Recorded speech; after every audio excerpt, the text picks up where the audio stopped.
How to add Passkey to your Binance account. First things first, if you haven't downloaded Binance app, just go ahead to Play Store and download and install the app. If you already have the application ready, you just have to create an account. If you already have an account, then simply log in. Now let's start. Just click on your Binance application right there, and then all you have to do is to click on or to tap on the Binance logo located at the upper left corner of your phone.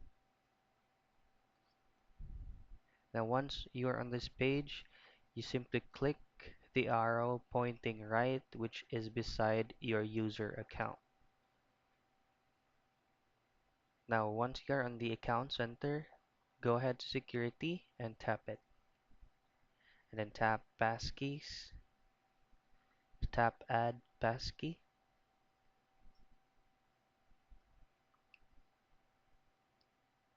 Now you will be routed, or you need to go ahead and check your email because there will be a 6-digit verification code that was being sent to you. Once you input that code here, you'll be able to create your own passkey.